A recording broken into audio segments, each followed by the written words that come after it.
Good morning. Happy Saturday from Compass headquarters. As you can tell, I seem to be like in an apartment. So I'm in the basement apartment, which is where, for the most part, I lived for like about a year.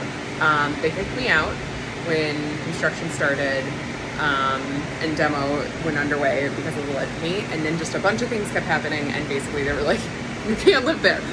So I don't live here anymore. But it's been kind of crazy. So like everything had to move away from the walls because we had a bunch of flooding in here during a crazy rainstorm 2 weeks ago or a week and a half ago. And basically like we're too terrified to put everything back. But there is like inches and inches of dust now on everything in my house.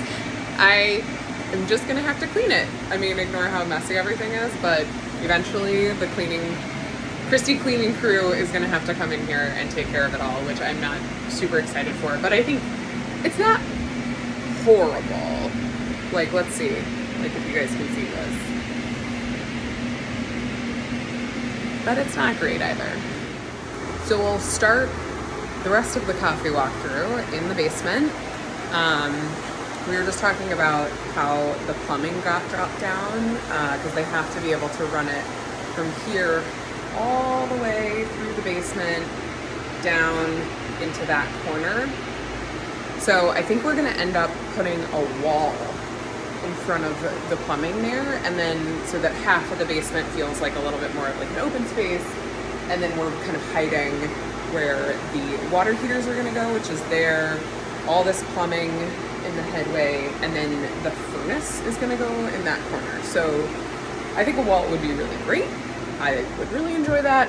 So I think that might be the plan. You know, spend more money. That's every time I come down, it's spending more money. Although I got a $3,000 win this week.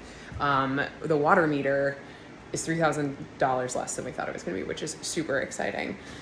Not a lot of change here in the kitchen that we've done so far. And to be honest, there's not a lot of visual change inside. We got a ton of permits done this week, but the big change actually is outside. So I'm gonna take you guys out there in a second, but here's a little sneak peek. Eek. Okay, so we are ready for cement and concrete to come in hopefully this week. We had 3 different inspections and all of them got approved for this whole area. So this is 3 feet higher, thicker, and deeper than what was originally here for the flooring or foundation of the garage. Also, now you can see that we've expanded it. It's much larger than the garage was, well, by 3 feet. And then we moved it, as I mentioned earlier. So super exciting. And then potentially next week we actually start, or 2 weeks from now, post-Christmas week, we can start framing.